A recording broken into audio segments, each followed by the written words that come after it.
শেষ করে একদিন না একদিন, আজ হোক কাল হোক, আমাদের তো বাড়ি যেতে হবে, যেতে হবে না? এসেছি, 1 মাস হয়ে গেছে, বাড়ি যেতে হবে। তাহলে বাড়ি যাওয়ার একটা নির্দিষ্ট সময় যখন আসবে সবাইকে যেতে হবে। ঠিক তেমনি আপন ঘরে যাওয়ার যখন সময় হবে সবাইকে যেতে হবে। 13 দিন হরি বল হরি বল। ছোট বন্ডি সুন্দর একটা ফুলের মালা দান করেছে, আশীর্বাদ করি ফুলের মতো পবিত্র মন নিয়ে কৃষ্ণ ভজনে যেন এগিয়ে যেতে পারে, আর এই ফুলের মতো ভগবান যেন আমার জীবনটাও সাজিয়ে দেয়। সকলে আশীর্বাদ করবেন। নিতাই গৌর হরি বল। আসার পালা শেষ, ফিরে যাওয়ার পালা। তাহলে এই পৃথিবীতে কোন পথ দিয়ে এসেছে এটা কিন্তু আমরা সবাই জানি না, কিন্তু জগৎ ছেড়ে কোন পথ দিয়ে চলে যাব আপন ঘরে, সেই পথের সন্ধান আমরা কেউ বলতে পারি। তাই এই পথ বলে দেয়, সেই পথের সন্ধান বলি, তাই তার নাম কীর্তন পদা বলি। এই কীর্তনের মধ্যে আমরা জানতে পারবো কি করে আমাদের গতি হবে, কেমন করে আমরা আপন ঘরের সন্ধানে যাব। তবে একটা কথা মনে রাখবেন, সবার আমাদের 1 সপ্তাহের মধ্যে মৃত্যু হবে। আপনারা বলবেন এতদিন বেঁচে আছি, 1 সপ্তাহের মধ্যে মৃত্যু হবে কি করে? বাবা, 7 দিনে 1 সপ্তাহ। যেদিন আমার মৃত্যু হবে হয় শনিবার, নইলে রবিবার, সোমবার, মঙ্গলবার, বুধবার, বৃহস্পতিবার, শুক্রবার, পরের দিন আবারও সেই শনিবার। এই 7 দিনের মধ্যে যেতেই হবে। যেমন মহারাজ পরীক্ষিত ব্রহ্মশাপে জর্জরিত, যার কিনা অভিশাপ ছিল 1 সপ্তাহের মধ্যে মৃত্যু হবে।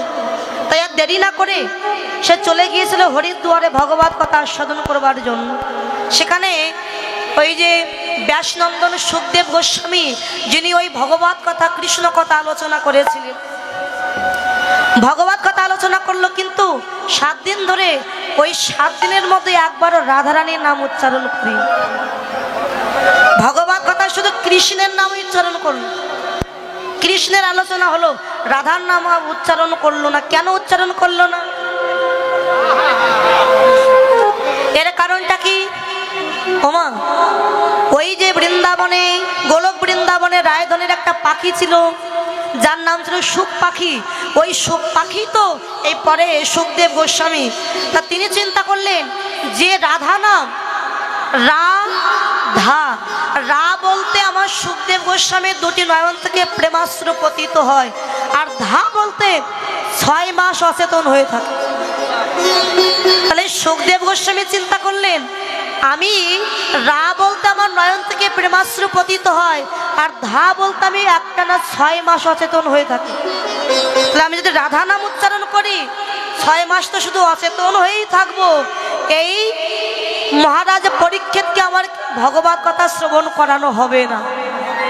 তাই 7 দিন শুধু কৃষ্ণ কথাই আলোচনা হলো, রাধার কথা নয়। হরিবল। দাদা, রেভাবটা একটু কমাবেন, অতিরিক্ত রেভাব হয়ে গেছে। তাই 7 দিন ধরে ভগবত কথা আস্বাদন করলো। তিনি জানলেন যে আগামী 1 সপ্তাহের মধ্যে মৃত্যু, তাই শুধু 7 দিন ধরে শুধু কৃষ্ণ কথা আলোচনা করলো। আমরা জানি 7 দিনের মধ্যে মৃত্যু হবে, তবে কোন 7 দিন এটা আমরা কেউ জানি না। সামনের 1 সপ্তাহ কি পরবর্তী 1 সপ্তাহ কি তারপরের 1 সপ্তাহ, এটা আমরা জানি না। এই সময় সবসময় প্রস্তুত হয়ে থাকতে হবে, গোবিন্দের ডাক আসলেই আমাদের সবাইকে ফিরে যেতে হবে। তো চলুন সেই লীলা আস্বাদন করব। এই 64 প্রকার লীলার মধ্যে এই পালা 2টি বাবা শ্রেষ্ঠ, আসার পালা এবং যাওয়ার পালা, এটি হলো শ্রেষ্ঠ পালা 2টি, যেটা সবার জীবনে আসে, সবাইকে করতে হয়। যত ধনী হোক গরিব হোক, এই পালা 2টি সবার জীবনে আসবে। যেতে সবাইকে হবে, কারো আজ, কারো 2 দিন বাদে। যদি কেউ বলে আমার ব্যাংকে 50 লক্ষ টাকা আছে, আমি সহজে মরবো না, ভুল।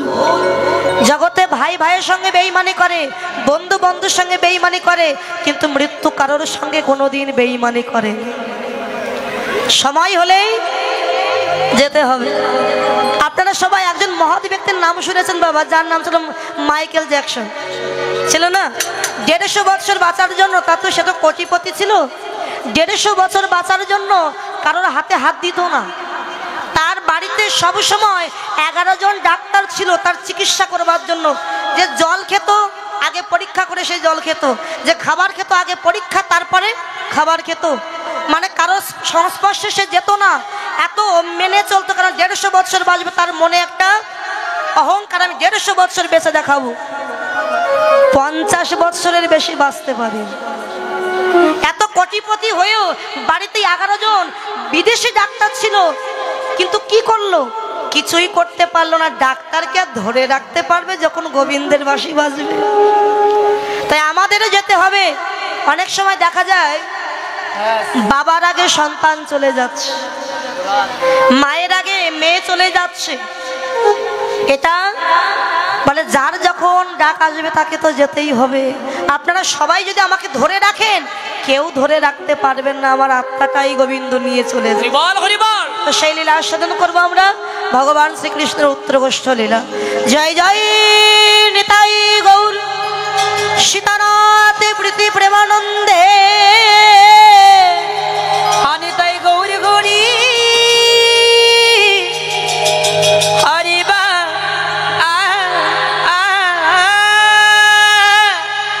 হরিবার হরিবার হরিব হরিবার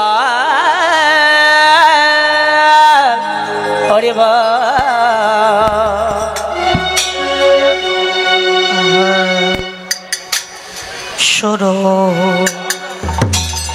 সুরধনে সুরধনে তীরে ঘর আয়া আয়া আয়া আয়া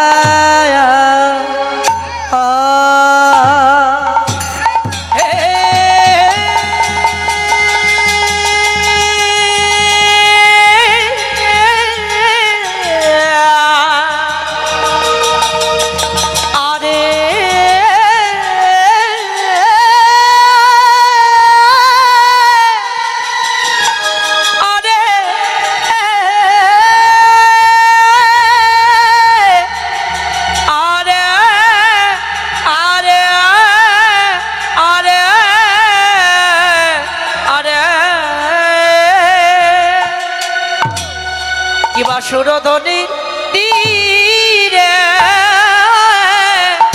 তীরে গোড়া ওগে এবে প্রভুরে আমারে কিনা আয়া আয়া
সহচর গান মেলি আরে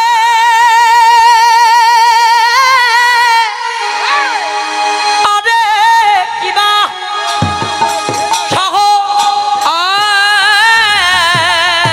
যারা গান মেলি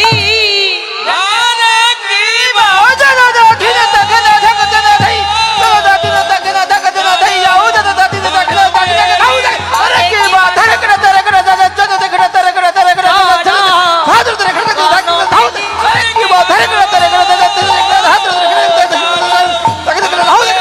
আরে কিবা সহ যারা গান মেলবা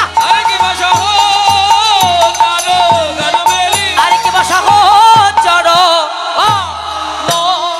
মেলি এ আরে ও সহচর সহচর গণ মেলি গোরা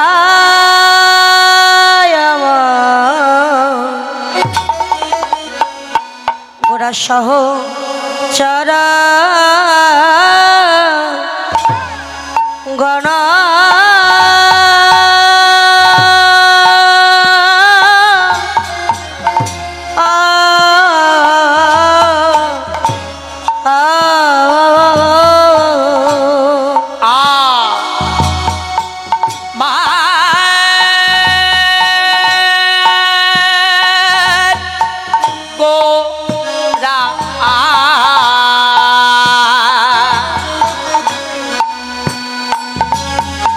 সখ যারা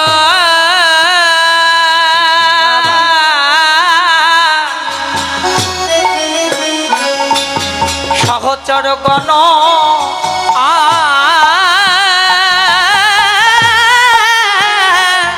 আমার গোড়া গোড়া গোড়া রে আরে সহচর গণ মেলি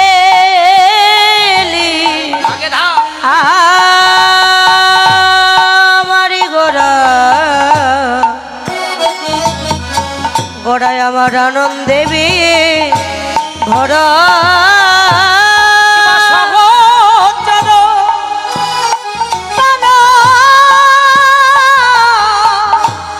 মেলি গোড়া গোড়ায় আমার নেতাই গৌর হরি হরি বল।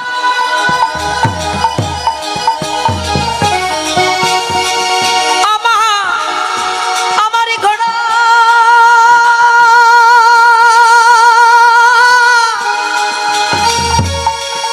গোড়ায় আমার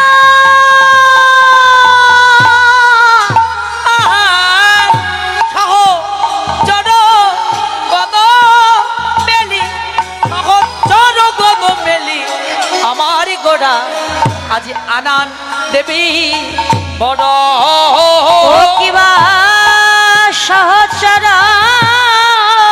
ভাগে দে না গান মেলি সহচর গণ মেলি আমার গোরা আনন্দে ভরা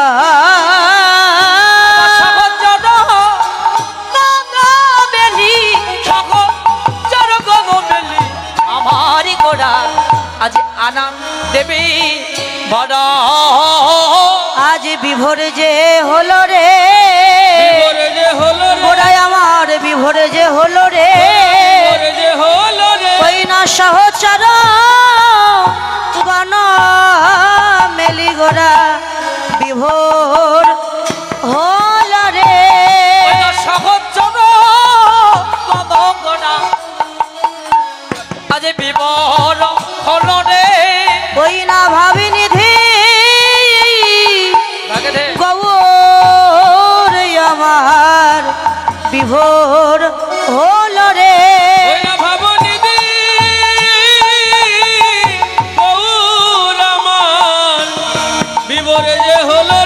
বলা হবে না কেন বা নিতাই গৌর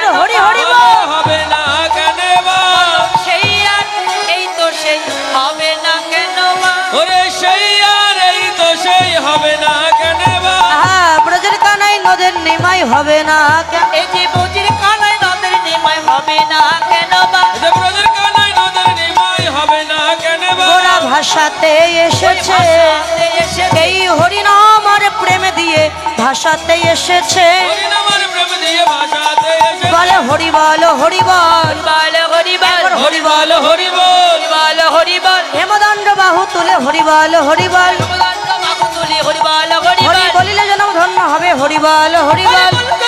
করে এমন ভাগ্য হয় কি না হয়? জন্মদন্ত হবে এমন ভাগ্য হয় কি না তোমার দিনে দিনে দিন চলে যায় এমন ভাগ্য হয় কি আমার না এমন সঙ্গ হয় কি না হয়? এমন ভাগ্য হয় চলে গেলে আর হবে না হরি বল হরি বল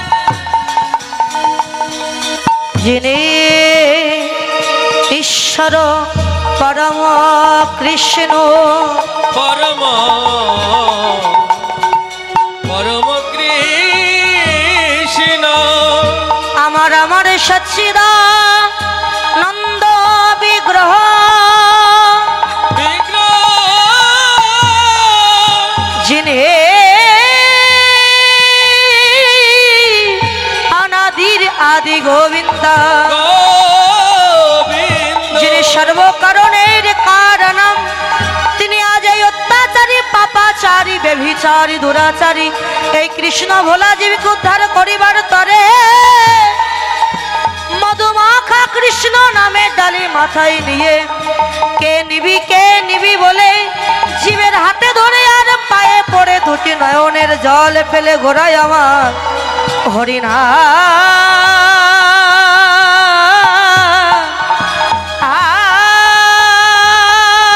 আমারি গোরা হরিনাম বেলায় ছে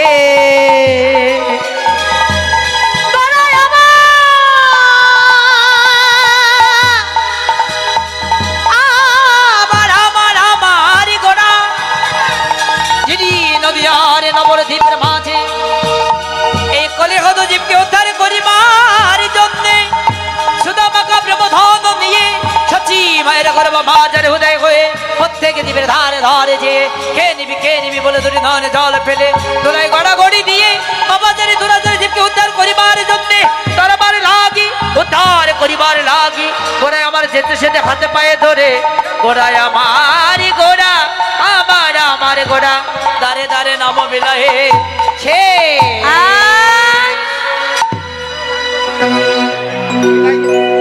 যিনি ঈশ্বর পরম কৃষ্ণ সচ্চিদানন্দ বিগ্রহ, যিনি অনাদির আদি গোবিন্দাম সর্বকারণের যিনি কারণ, যিনি বৃন্দাবনে ছিলেন ব্রজেন্দ্র নন্দন কৃষ্ণ, মা যশোদার নয়নে নীলমণি কৃষ্ণ, মুনি ঋষি সাধক সাধিকা গন্ধর্ব কিণ্ড হাজার হাজার বৎসর ধরে তপস্যা করছেন, ধ্যান করছেন যে চরণ কমল পাওয়ার জন্য, কিন্তু যে চরণ কমল লাভ করতে পারেন না। আজ সেহেন বিরিঞ্চি বাঞ্ছিত ধন এই কলির আরাধ্য দেবতা পতিতে পাবন আমার গৌরঙ্গ সুন্দর, আজ আমাদের মতো অত্যাচারী পাপাচারী বেভিচারী দুরাচারী এই কৃষ্ণ ভোলা জীবকে উদ্ধার করবার প্রত্যাশায় শ্রীধাম নদিয়া নবদ্বীপের মাঝে 1407 শতাব্দে 1486 খ্রিস্টাব্দে 891 সনে 23শে ফাল্গুন চতুর্দশী তিথি উত্তীর্ণ হওয়ার সঙ্গে সঙ্গে উদয়গিরি ভেদ করে নবদ্বীপ সদৃশ উদয়গিরিতে ভক্তের ভগবান উদয় হয়েছিলেন। যোগী যারে যোগে পায় না, মুনি যারে ধ্যানে পায় না, সেহেন ভগবান আজকে কৃপা করে কলিযুগের মাঝে আবির্ভূত হলেন। ওই যে গীতায় বললেন যদা যদা হি ধর্মস্য গ্লানি ভবতি ভারত অভ্যুত্থানম অধর্মস্য তদাত্মনাং সৃজাম্যহম পরিত্রাণায় সাধুনাং বিনাশায় চ দুষ্কৃতম ধর্ম সংস্থাপনার্থায় সম্ভবি যুগে যোগে যখনই যখনই ধর্মের গ্লানি হয় তখন ধর্ম রক্ষা করতে আর দুষ্টের দমন করতে ভগবান যুগে যুগে আবির্ভূত হয়ে থাকে। কলিযুগে আজকে উদয় হলেন কৃপা করে, এই কলিহত জীবের ভাগ্যাকাশে আমার গৌর চাঁদ উদয় হয়েছে। উদয় হয়ে জীবের হাতে ধরে পায়ে পড়ে নাম দিয়েছেন ভক্তের ভগবান গৌরাঙ্গ সুন্দর। আজ থেকে আনুমানিক 540 বছর আগে ওই নদিয়া নবদ্বীপের মাঝে আমার গৌরচাঁদ এসেছিল। প্রতিজ্ঞা করেছিলেন, রাধে তোমার অদ্ভুত প্রেমের মহিমা কেমন, অদ্ভুত প্রেমের মাধুর্য কেমন, আমাকে নানাভাবে উপভোগ করে যে সুখ তুমি পাও সেই সুখের বশবর্তী বা কেমন, এটা জানবার জন্য আমায় যেতে হবে নদিয়ার মাঝে। আহা নদিয়ার উদয়গিরি,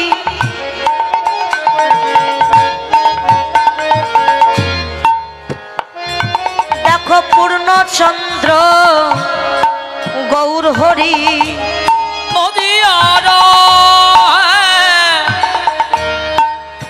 উদয়গিরি।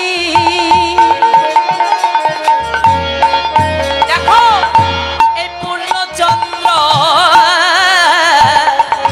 গৌরী হরি, ওরে নদিয়ার উদয়গিরি,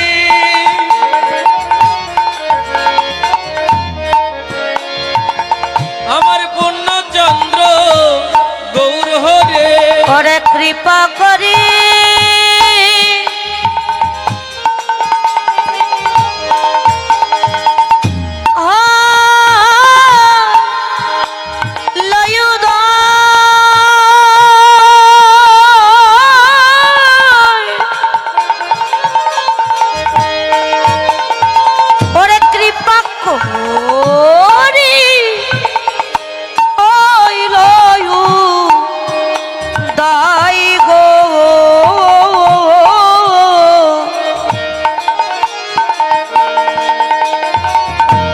কৃপা করি হই লয়োদা, ওই না কৃপা করি হয়ে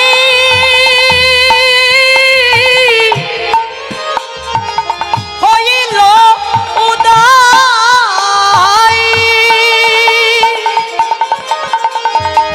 ওই না কৃপা করি হইল উদয় রে,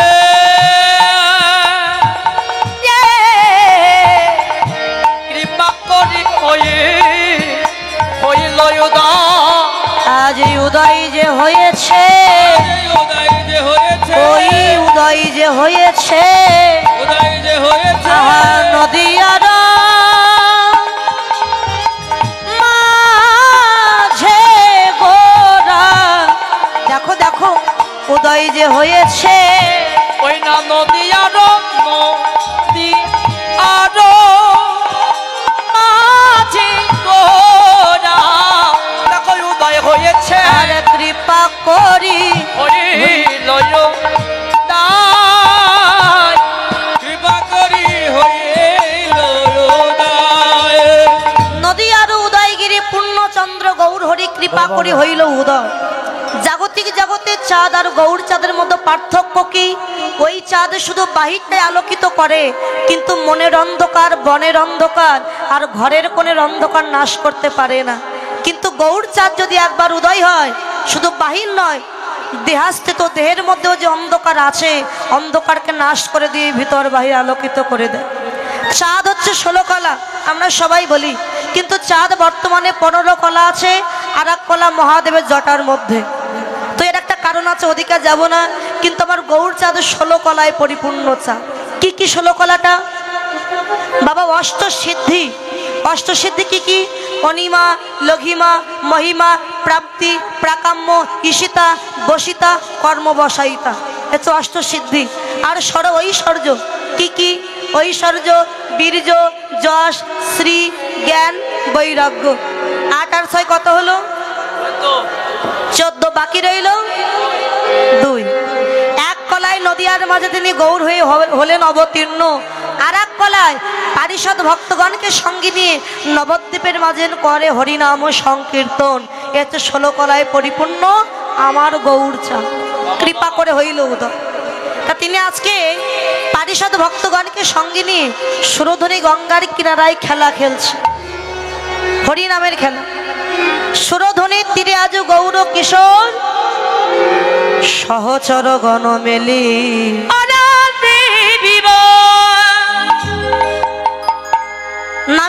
খেলছেন মহাপ্রভু পারিষদ ভক্তগণকে নিয়ে। এমন সময় ভক্তগণ হরি নামের খেলা খেলছে, তো মহাজন বলে, প্রভু তুমি যে খেলায় মত্ত হয়ে আছো, বেলা যে নাই, ঘরে যাবে না। বেলা চলে যায়। কোন বেলা?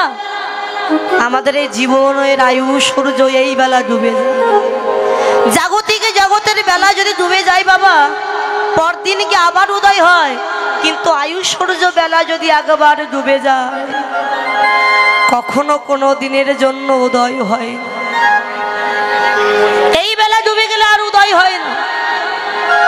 এই আয়ু সূর্য বেলা থাকতে থাকতে একবার ভগবানকে চিনে নাও, জেনে নাও।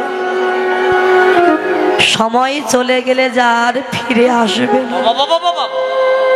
সময় চলে যায় নদীর স্রোতের প্রায়, সোনার ঘড়ি বেজে বলে টিক টিক টিক, যে তার দলে না চলে তার শত কোটি ধি। এই সময় কখনো কারোর জন্য থেমে থাকে না, বেলাটা ডুবে যায়। এই বেলা ডুবে যায়, ঘরে যাওয়ার কথা কারো মনে নেই। জি, তোমাদের এই বেলা থাকতে থাকতে তাকে চিনে নাও, জেনে নাও। বেলা চলে গেলে আর তার কৃপা পাবে। এটা আমার কথা নয়, প্রমাণ দিলেন ওই যে মহাভারতে কুরুক্ষেত্রের যুদ্ধে যখন ভীষ্মদেব সরসজ্জায় পড়েছিল, হাতে পায়ে তীর বিদ্ধ, অর্জুন কৃষ্ণকে সঙ্গে নিয়ে ভীষ্মদেবকে দেখতে গিয়েছিলেন। ভীষ্মদেব গোবিন্দের বদনটা দর্শন করে অঝর ঝরায় কাজ। অর্জুন বললেন, দেখেছো সখা, দেখেছো এই জগতে যার স্ত্রী পুত্র কেহ নাই, আমার দাদু বীর যোদ্ধা, বীর সেনাপতি, বীর যোদ্ধা হয়েও মৃত্যু শয্যায় পড়ে কেমন মায়া কান্নায় কাজ। মায়ার সংসার ছেড়ে যাবে তো, তাই মায়া কান্নায় ভেঙে পড়েছে। ভীষ্মদেব বলেন, অর্জুন আমি তো আমার জন্য কাঁদছি না। কাঁদছে কেন জানি? ওরে যখন আমার হাত পা খোলা ছিল, আমার চলার শক্তি ছিল, সেদিন আমি ভগবানকে চিনতে পারি। সারা জীবন কুসঙ্গই করে গেলাম, আজ এই সরসজ্জায় পড়ে দেখলাম, ভাই বলো, বন্ধু বলো, স্ত্রী বলো, পুত্র বলো, গোবিন্দ বিনা যে আমার আর কেহ না। দয়াময়, এতদিন তোমায় ডাকিনি, আজ যে তুমি শেষের দিনে আমার কাছে এলে, আজ আমার ইচ্ছে করছে কি জানো, একবার ছুটে গিয়ে তোমার চরণ দুখানা আমার হৃদয়ে মাঝে আমি জড়ায়ে ধরি।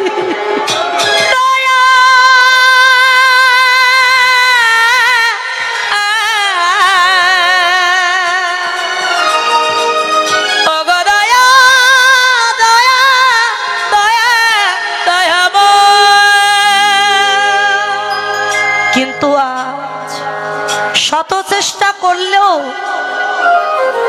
আমি যে তোমার চরণে যেতে পারবো না প্রভু। হাতে পায়ে তীর বিদ্ধ পড়েছি সরসজ্জা। অর্জুন দেখলেন ভীষ্মদেবের মাথাটা মাটিতে ঝুলছে। দাদু, তোমার মাথাটা মাটিতে ঝুলছে, রাজপ্রাসাদ থেকে একটা রাজ বালিশ এনে দেব তোমার মাথা। না রে অর্জুন,